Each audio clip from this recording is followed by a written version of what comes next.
In the far north-central region of the United States is Michigan's remote Upper Peninsula, the UP, as natives know it.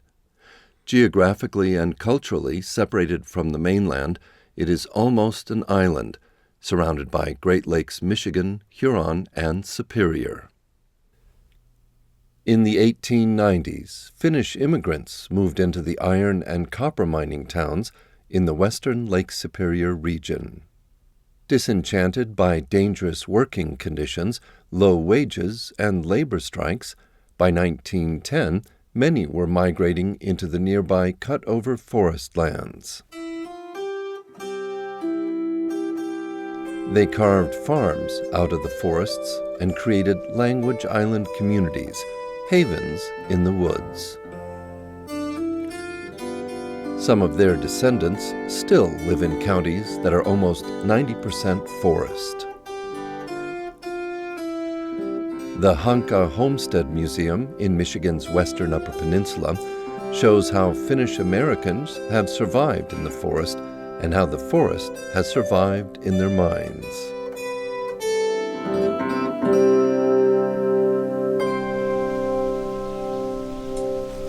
Now, we are coming into the bush, what I call the bush. And I've roamed these hills and places all my life. Trees, they have a way of communicating with the roots and so on. If a tree that is lacking in whatever nutrient, the other tree will send it over there.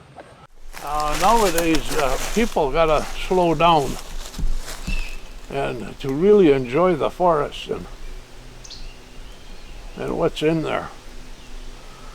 Then when you go slow, you'll see things and you'll find things that normal people would miss. And it's just amazing what's going on with these trees because, you know, the forest, it's, I know quite a bit, but there's so much to learn. I think that there's still secrets here in the woods that I don't know about.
All this Finnish heritage that came from the North Country there.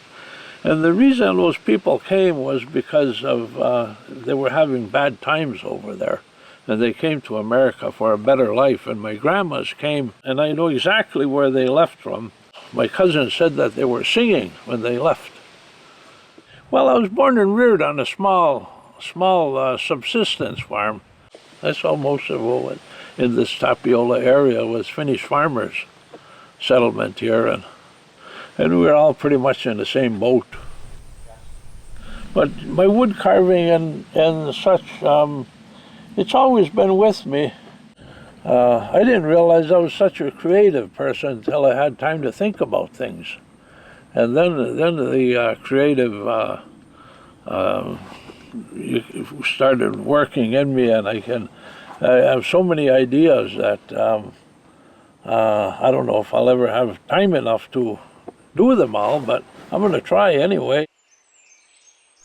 This is going to be a little bird, this block of wood right here. I'm going to cut a piece out of it here, and then I'll carve a bird from it. Well, you can take a piece of dry wood and put it soaking for weeks, and you can use it then. But fresh wood is the best. Now this part that I'm doing right here is going to hold the feathers together. We call it the notch. And then you have to cut another one on the other side. I really enjoy carving. It's a wonderful pastime. And it's also you can be creative then when you get some ideas. It's a lot better than sitting in a lazy boy. Now I have to put a hinge in this bird.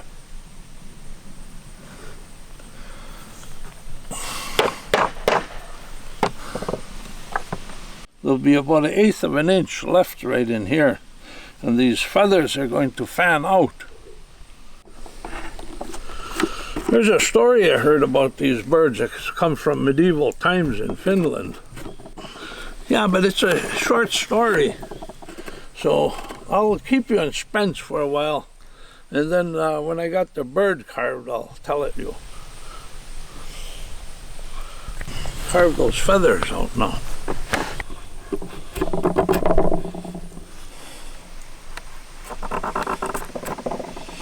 Yeah, I think I have enough.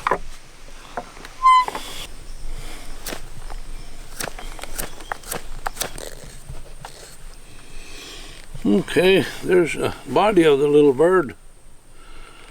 Now I'll work on the wings.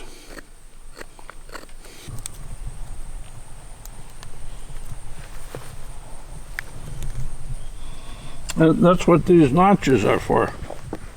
See, this one has a, and the pressure holds it there then. Onnenlintu, happy bird. That looks very nice. Now there's a story that I've heard about this little bird. The one I heard comes from far northern Finland. And this reindeer herder had a son who was feeling poorly, and he was in his bed already, and he had tried their medicine such as they had, but to no avail. And so father one evening was sitting with a piece of block of wood like I had by the fireplace there, and he said, I'll carve a little bird for my son. And so he did, and he hung it up by the fireplace, and when the thermal heat caused it to fly and move. And when the young son saw that, it cheered him up to that extent that he was well. And when the other villagers heard that, they wanted a little bird too. Onnenlintu, happy bird.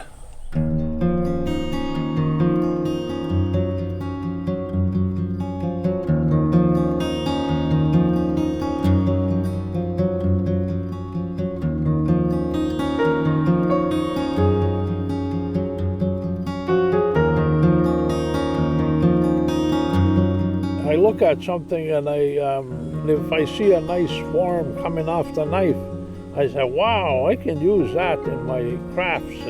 And that's where I got these off of a piece of cedar, and they just curled off of there nicely, and then I put them together like this. And then this right here, I thought it could be a Christmas tree topper. There's another a star or a sun symbol, a burst of light. And I'm going to get back to this one because I think this one has potential.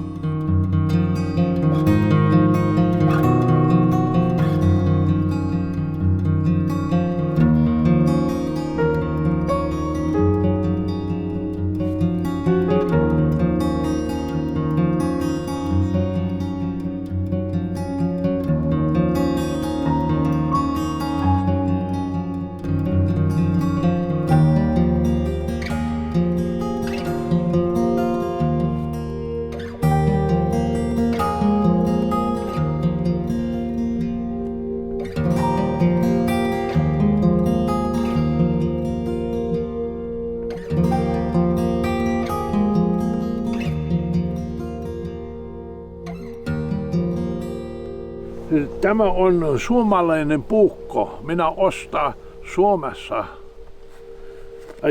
This is a Finnish puukko. I bought it in Finland last summer. And this knife I use to carve my little birds with. It works very well for that, and it fits my hand nice. This handle is curly birch. That's about the only decorative hardwood that they have in Finland. And this right there is leather, and then this is reindeer bone. Yep. Tämä puukki on teki Jussi Airikainen made this. And it's a knife that I use for brook trout fishing. And it's a little puukko, a little knife, and he made that blade from a saw blade. And my old fishing partner, Jussi, he gave that to me. He made the knife and the sheath, wooden sheath. Yeah, I can't have too many knives.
When I start being involved with the Hunka homestead and seeing how the Finlanders came over, worked in the mines, worked in the bush, hard-working people and stuff like this, I guess it makes me, proud to be a Finlander, you know?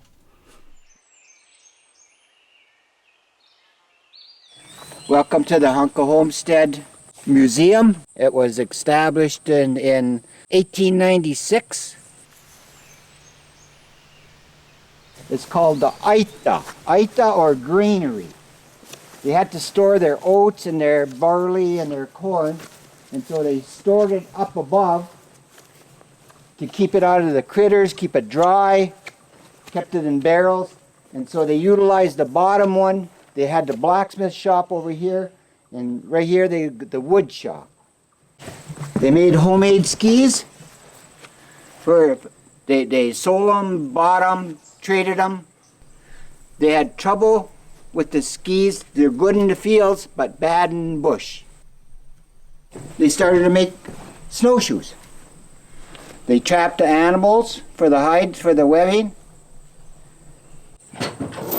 Here's another innovation that they had.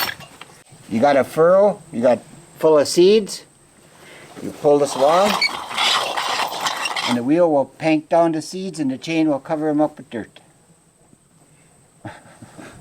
One less step that you have to do.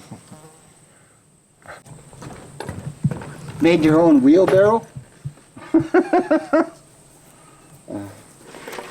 Had chains and stuff, they just use it for platform, I guess, you know. Pretty neat. They also thrashed their grain. They got a thrasher in here and stuff that separate the husk from the grains and stuff. Now, as we go along, you'll notice the house is the finished double dovetail. It's sloped this way, but also this way. It's a locking device that there's no way that this log is going to move.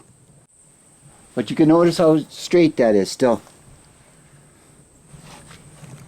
The Finlanders that came here had to have sisu, determination, endurance to even survive here, you know. And we take a lot of things for granted, but these people really worked hard to survive here, I tell you, you know. And not only survive, but prospered too.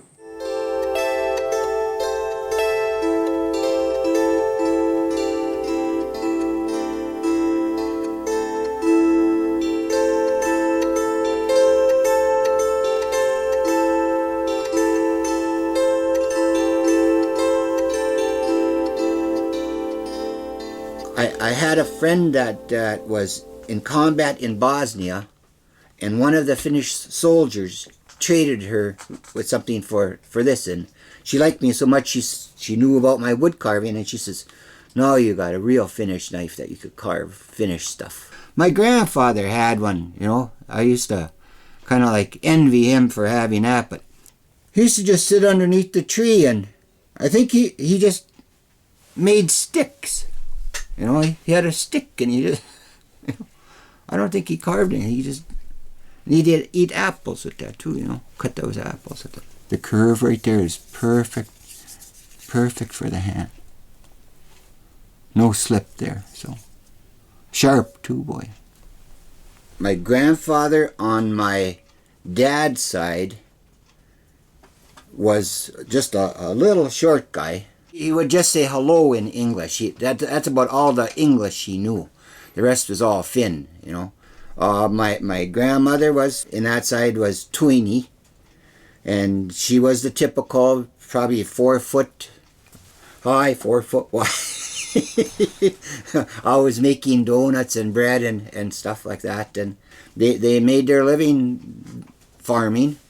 And we discovered that our grandparents all came from Finland, so we're 100% Finnish people type thing. My dad was a auto mechanic, you know, made a living in a junkyard. Ma was the typical sweet home maker stuff, and I taught tech welding for a while, and I didn't like that, working with the steel too much, too many sparks and too hot and stuff, you know. Working with wood is, as my friend says, sawdust is not dirty, you know. Gotta keep them straight, otherwise they fall down. Yeah, it's an art. We call it a Donnie Mackie pile. It'd be all mosaic, just one right after the other, close, real close. Get them right close. Get that extra cord in there, half cord in there. Well, one time I was picking morel mushrooms, and I saw this bear, and I was afraid of it, and I start running down the road. And I was running, and I looked to my side, and that bear was running right alongside of me. We were both running in the same direction. I said, what the heck, you know? You can't be running away from the bear when it's running alongside you. It's like a race, you know? But they've never bothered me, so. My dad made a bear out of ceramics. And so I was looking at it, and I said, well, I could carve that. So I did. This is the first carving I did. That's the only carving I really value much. It's not that great, but my first one, my first baby. This one's never for sale. This is going to be around, put that in my coffin, yeah.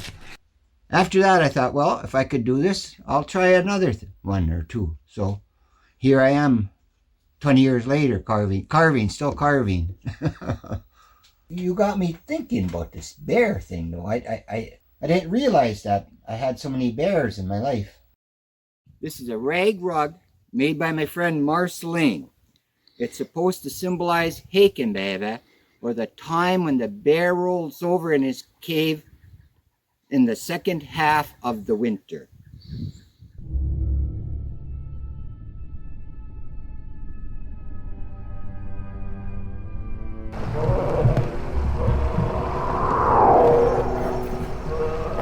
I didn't realize that I had so many bears in my life. Where did that come from, you know? Where did that come from, you know?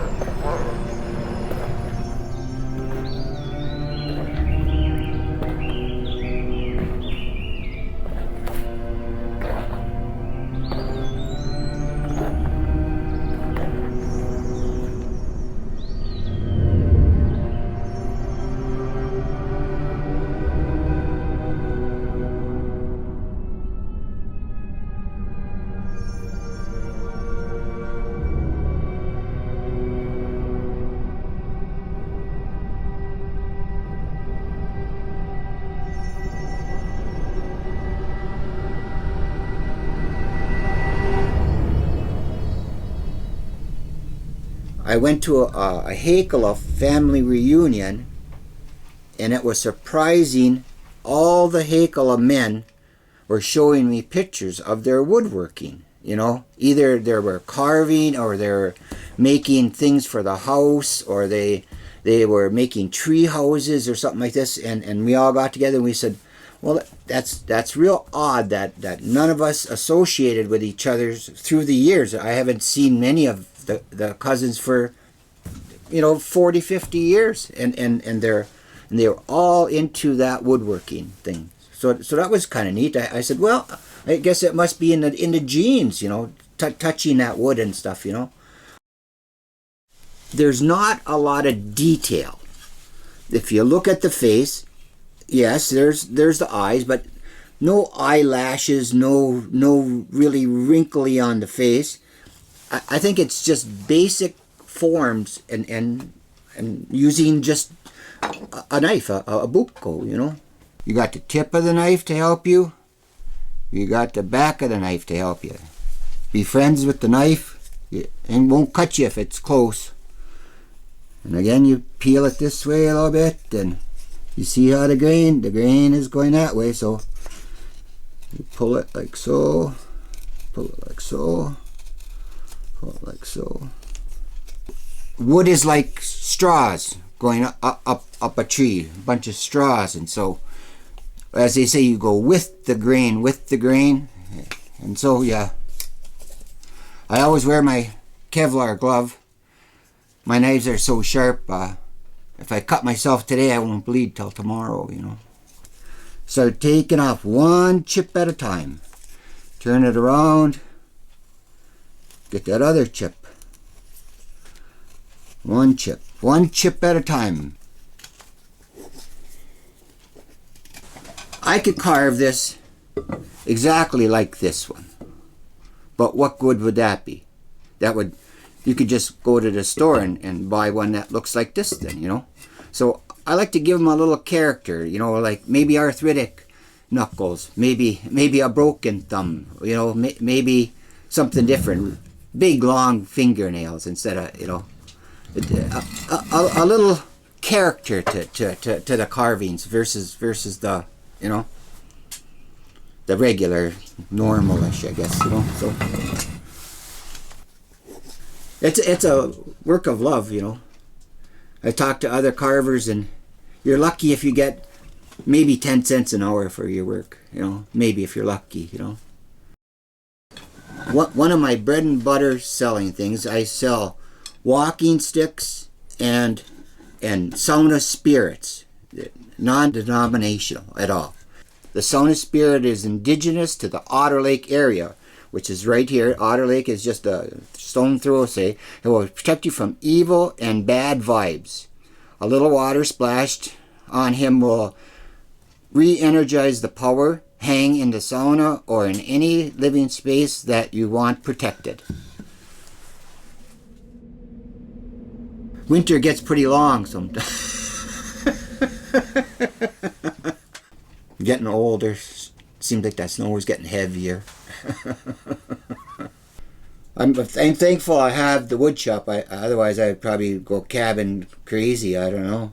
When I'm carving, I'm here all day, and people know that I'm here all day, and they know that there's a cup of coffee up there, and the wood stove is hot, and in the winter, if it's rainy out, they know I'm here. So it's people come over, visit and stuff, and kind of like the community center sometimes here. So, well, we got the Mannins, and other Hakelas. We got the Heralas, we got the Hadias, we got the other Hadia, the Hakenen, we got the Kaupala, the Pavalas, the Saris, we got the Waris, we got the Karenins. I guess there are a lot of Finns in there, eh?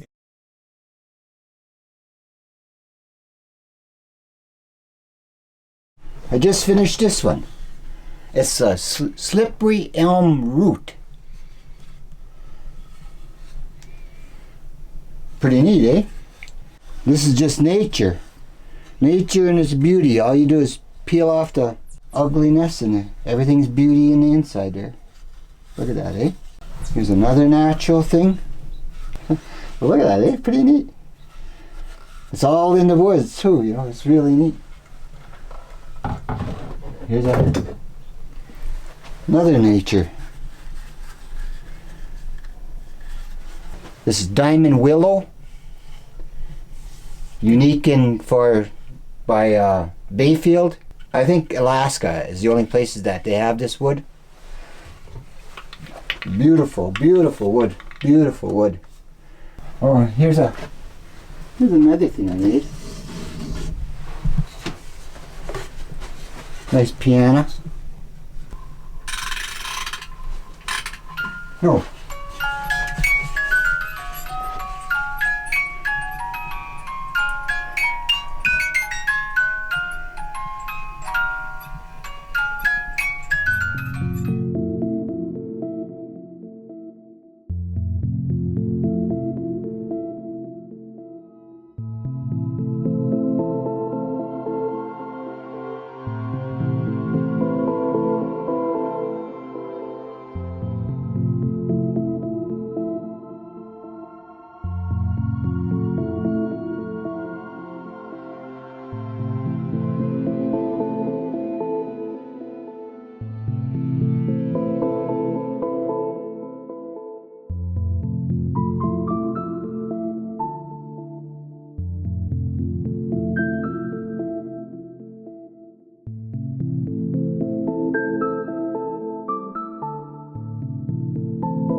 When you look at a piece of wood, it's really nice to see beauty inside of there, you know.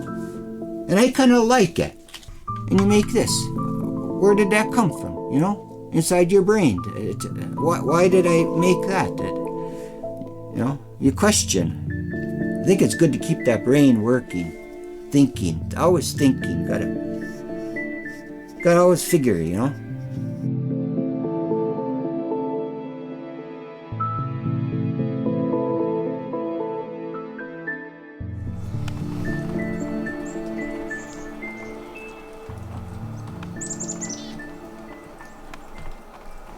Karjalan piirakka. It's a rye crust, and it's filled with rice that's cooked with milk and butter. And then you put this is egg butter. It's hard-boiled egg and butter, and you put that on top of them. Okay. Enjoy. I hope you like it. Oh, yes. Yeah, it looks good. My father was born in Häme, Finland, in Lempäälä, Finland. And my mother was born in Sundsvall, Sweden, from a Finnish mother and Swedish father. They stayed in Karelia then, until war started, 1939. My dad was called to army already in October. We got an order to evacuate. I was only 3 years old at the time. Whatever we could carry, we took with us, and we left. My father fought the Winter War. Then the door opened to America because most of his siblings were already in the United States, but the father came by himself first. He was here for 13 months and he liked it in the United States, so he sent us a letter telling my mother to sell everything and follow him. And but my mother said no. She said she had started from the beginning too many times in her life. She didn't want to start from the beginning again. So Dad came back to Finland. But evidently he was persuaded her into coming, and February of 1955, the whole family came here. So we ended up in Detroit, where my dad they were holding his job, which he had in Detroit. I had a family friend of mine who was American Finnish, and he worked in a tool and die shop, and he asked me one time, he said, "Would you like to go into apprenticeship?" And I said, "Yeah, I'll do that, because that would mean work all year round." So I wasn't there too long, and the owner of the company asked me, he said, "Do you know any other Finnish boys who would like a job?"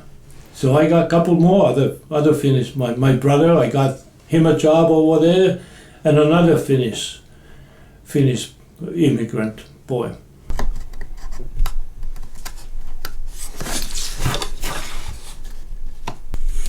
That's why it's called chip carving, because you're supposed to, when you make then the pieces coming off there, that's a chip that comes off. And then you clean up and then you always try to cut next to the last cut. Otherwise, if you try to go someplace else, it'll split. Rukin lapa. They are a distaff of a spinning wheel, where the carded wool goes around it. It's called lovileikkaus in Finnish, which is chip carving. But this has been going on for a couple hundred years, I think.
In 1977, 1978, a friend of mine who was from Finland, he got a letter and things about wood carving, this Rukinlapa wood carving. And he asked me, he said, "Would you like to try that?" I said, "Yeah, I'm interested in trying that." And we started carving together. At that time, this is the kind of knives that you could buy from the store as a chip carving knife. And I didn't like the way, I still don't like the way it fits my hand. And me being a tool and die grinder, I got some pieces of scrap steel at work, and I made my own. They're all made out of high-speed steel, and they are very sharp. And they fit my hand because I made the handles so that they fit my hand and nobody else did. And that's how I started. And I kept it up.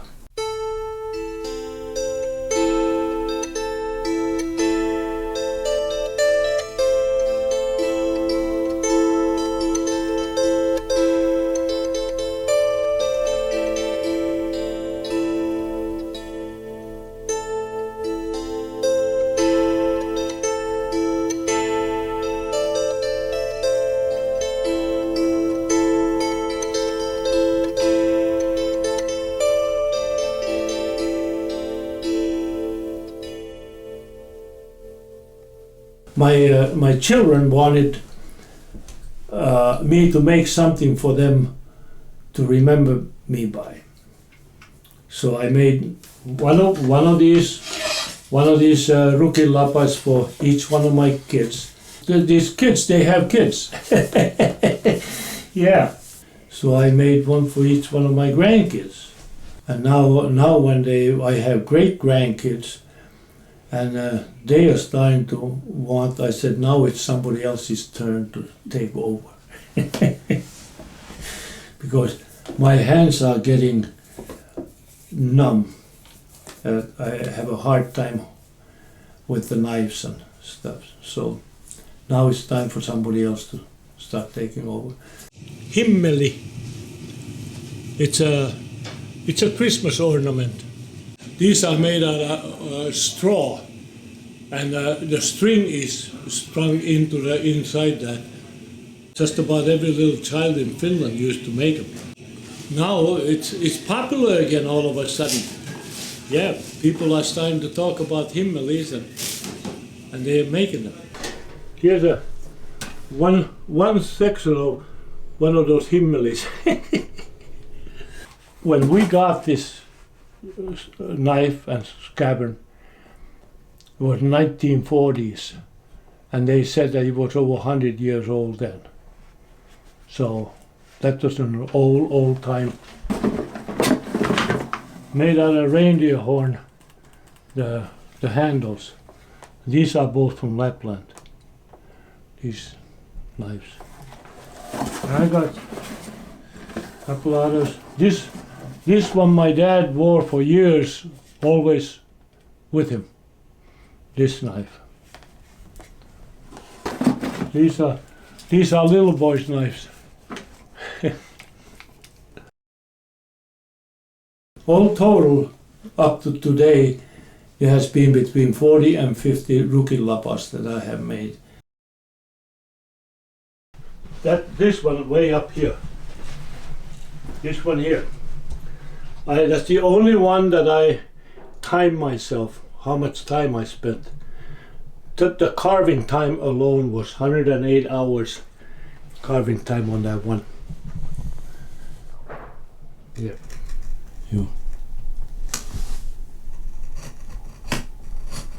I sit here and most of the time I have some Finnish music playing and listen to my old favorites. Some of the Finnish tapes that I sit here and listen to when I'm carving. I spend a lot of times, I listen to these many times over.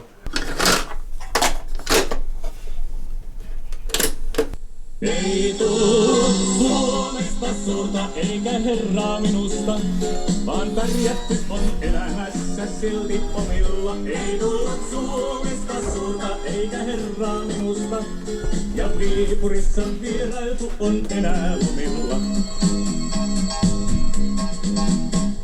Ensilenki siellä kerran syttyi leimahtain, ja rakkauden ihanuuden tuntea mä sain. Kolikkoin mäellä käy haaveet vieläkin, kun poikuuteni syksyyönä siellä menetin.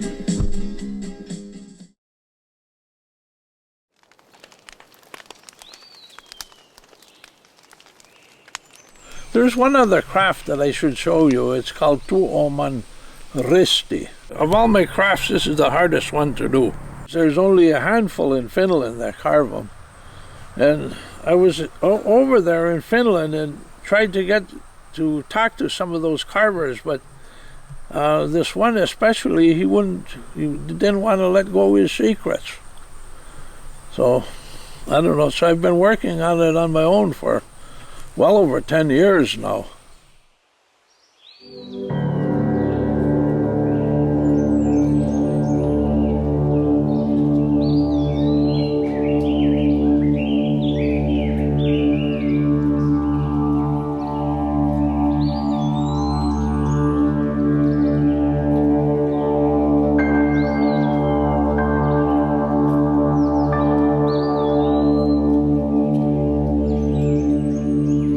My upbringing, Sunday school, Apostolic Church here in Tapiola, and And I guess the most important thing for me is that when I die, that God will take me home to heaven. And so that's part of my identity and my culture and my heritage. And I try to live a best life that I can.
I've been teaching apprentices all the crafts that I know and things about the woods, and the crafts that I teach, they come from a bygone era when people had more time, it seemed like. Everything now is so busy, because one of these days I'll pass away and my knowledge will go with me. So I'd like to leave some knowledge here, hopefully that when they're older that they remember, and then that they would become interested in it, and then they would expand on what I was trying to teach them. Okay. She's making a keikumies. Keikumies means rocking man. It's a balancing toy. So you could put it on the edge and it just stand up straight. Yeah. Try that one. That might be okay, maybe. Let's see now. That's better, yeah. And so then a year ago, he asked me to be one of his apprentices. And of course I said yes, because I've always wanted to learn this craft, and I know it's not very common anymore. And so I'd like to keep it going. And it was just, I loved it. I loved it so much because, you know, it got me closer to my grandpa, got me closer to my Finnish ancestors, my Finnish heritage, and, you know, it was just awesome. You know, I love it. Yeah, no, this is something he made up. It protects me from cutting myself because I, do that a lot, and most people don't need it, but I like it. I know these are things that, my grandpa, like those toys he did as a kid. So I just really think it's, a connection. I'm doing it as a kid. He did it as a kid. And then his parents probably did it as a kid. And so I just think that's, really cool. Go from the other way then, too, that chip will come out. And then these right here will be for the paddles.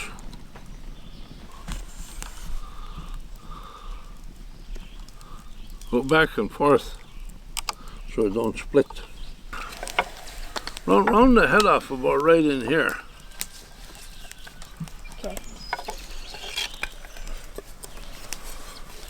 How's that bird coming along, Arnie? Well, it's coming. Oh yeah, okay. I'm making a fan bird. At the end, hopefully, if you're lucky, it'll turn out like this. This is all one piece. You can see where you kind of get the profile of the feather from. And then at some point when you're ready, and you get this hinge down right, you split it out real thin and weave it back and forth. The community I grew up in was mostly Finnish. Both my parents are of Finnish descent. I was named for my Finnish grandfather. We still have a Laskiainen festival up there. I've been to that every year of my life. So yeah, I was very aware of my Finnish heritage growing up in an environment like that. Let me see that bird, Arnie. Make them a little bit bigger, and then you have more room to wiggle. Okay. Yeah. This is the hardest part of the bird. The splitting. It's like that feather didn't turn out too well.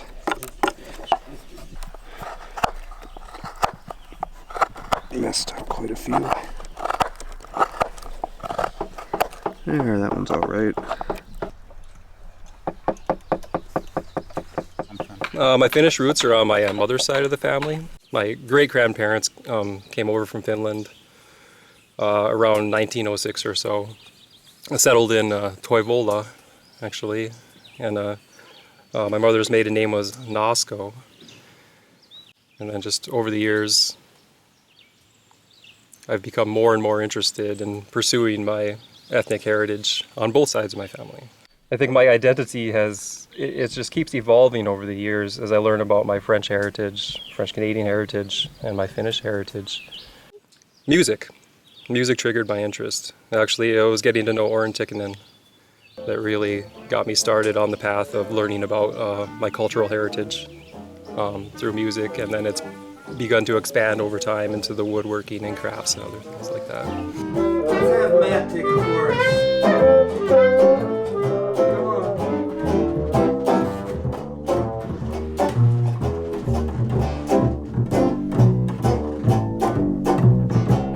But over the years, we just kind of have developed this great relationship. He's taught me a lot about music, taught me a lot about Finnish culture, taught me a lot about living.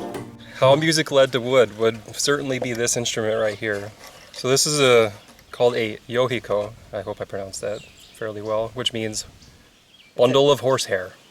A bundle of horsehair. As you can see, the strings are traditionally made with horsehair. These are horsehair strings that are on here. And the bow itself also was made out of horsehair. Now, the reason I did this was because we didn't have access to these. I made this about 14 years ago, I believe, 14 or so. And the reason I made it was because I couldn't buy one. So I thought, well, I can make one. Let's see if this probably will work.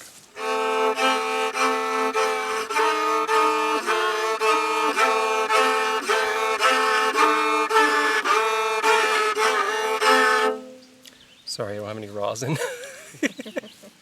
Well, you get the basic idea. There are 2 drone strings on this instrument, actually.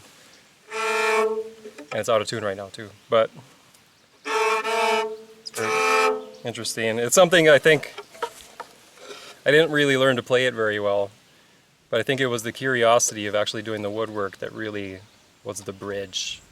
This is called a slip bark whistle. You know this, I went that way, now I'm going to go this way. Here's the finished one right here. Go. It only makes one frequency, but good for calling people to dinner, I suppose, or maybe scaring off a creature if necessary. Here's one I did earlier. You can see it just slips right off.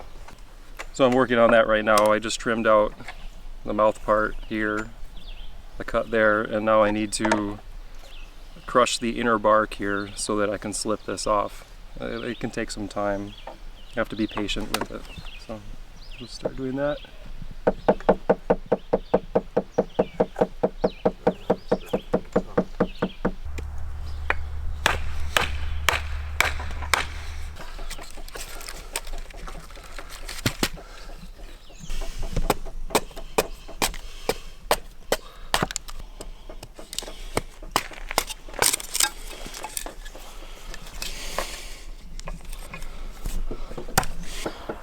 And this part is the part that's going to go through the paddles. So this you can just make, sort of round.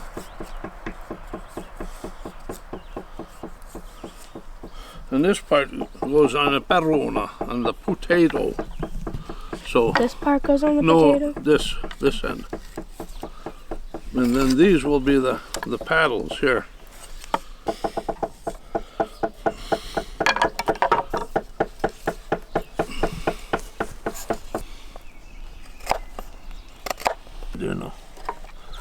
equal?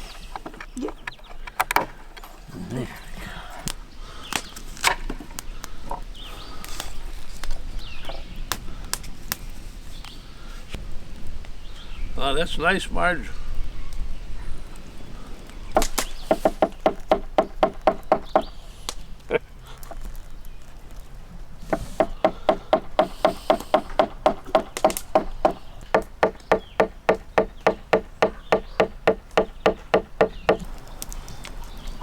Ta-da! There we go. All right, Monty. Just like that. Yep, perfect. That's perfect. So now I have to trim out a cavity in here so that the wind can do its thing. And yeah, that's got a pretty decent whistle now. Yeah, not bad. That's a saleable bird. It is. Yes, it is. Get a couple bucks for that. Huh? Get a couple bucks for that. No, I would sell that for at least 5. There we go. Oh, yeah. Okay, now we're going to go a little walk in the woods. And my father taught me how to do this. And he taught me the certain way to walk. And the reason for that was, it was a practical reason, that was to hunt deer. And we needed the meat, so he would send me out every so often and see if I could get some fresh meat. When you're walking in the woods and you're hunting game, partridge or deer, you gotta go slow. You can't be a hatahozo, can't be a hurry-up pants. You gotta go slow. Now I don't hunt deer so much, but I do use the technique that I learned to observe things and find things and peep some things that people probably would miss.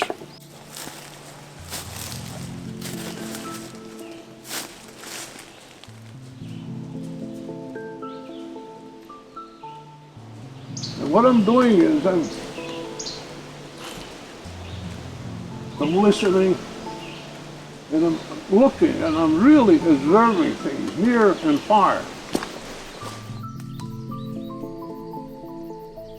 There's so much to learn, that there's so many secrets, I think, that is in the forest that just amazing. And that's the place I really feel comfortable, is in the forest, and this kind of with the trees around me. And I think that there's still secrets here in the woods that I don't know about. I don't know if I can put it into words, really. But yeah, there is something out in the forest and the nature that is very, very deep.